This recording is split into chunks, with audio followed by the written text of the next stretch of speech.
deceiving, something I should know all about, and Kristen embraced the idea of the new coffee shop from the start.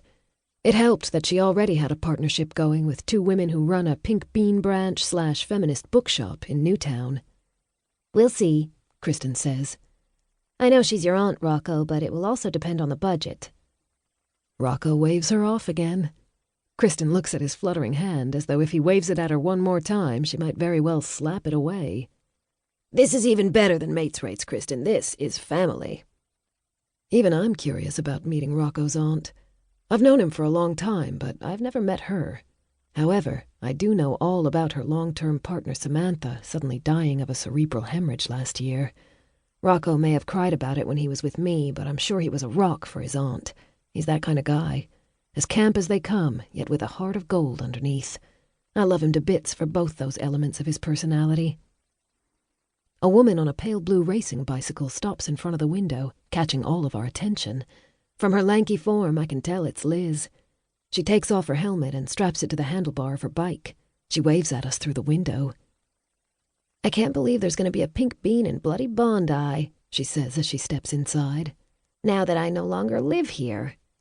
"Sorry, darling," Rocco says, "but this is what's happening. You shouldn't have been such a les and moved in with your girlfriend after 2 dates.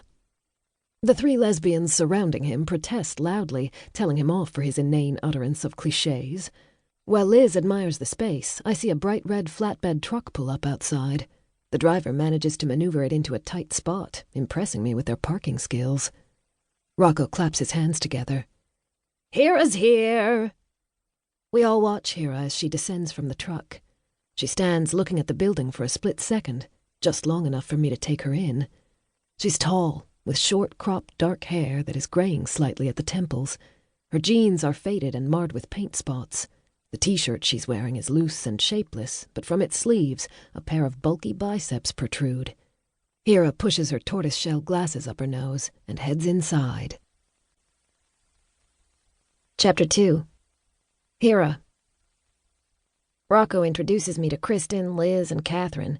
I've heard him talk about Katherine before. I know what she used to do for a living. I've always had a soft spot for Rocco, as he's my only nephew, but I was still hesitant to take on this project, especially when he told me he would be carrying out the interior design of the coffee shop. I glance around and conclude it's a good space. It's light and airy, so it won't feel cramped. "The counter will go here," Rocco says, not wasting any time. He's like an overexcited puppy. It makes me want to pet him to calm him down a little bit, but I'd better not embarrass him in front of his business associates. I know he and Katherine will be running the show, with Katherine putting in most of the money. Apparently, being a hooker allows you to save up quite a sum of cash. Kristen will be lending her brand name and expertise, and is also investing a percentage of the money. What Rocco lacks in cash, he can sure make up for in sheer enthusiasm. I know that much. I'm secretly proud of him for doing this, for making his dream come true. Yeah, life can be so short, he's right to make the most of it. Rocco has drawn up some plans, Katherine says, which I'm sure he'll share with you. I point at the backpack slung over my shoulders. I've studied the plans already. I lock my gaze on Katherine's for an instant. Her eyes are dark and intense. I can see why a woman like her could hire out her, services. I quickly push the thought away. I'm here to help Rocco make his dream come true, not to judge his business associate. He's old enough to make his own decisions. I'm just the builder. I come in, do the work, and leave. I'm here to get a feel for the place. I glance away from Katherine. What you've planned for it shouldn't be a problem from a builder's point of view. I have to admit that though striking as she is, Katherine looks quite different than I pictured. She's much curvier than my idea of a high-class escort, but what do I know? She wears her curves well, however, and maybe that's where the secret lies.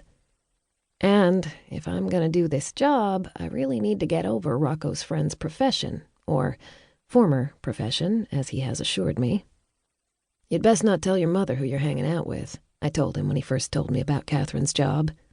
She won't understand. Rocco had shaken his head in that way he has, adding an exaggerated eye roll and hiss, and said, "Seems to me the one who doesn't understand is sitting right across from me." When he offered me this job, I took it because I needed it.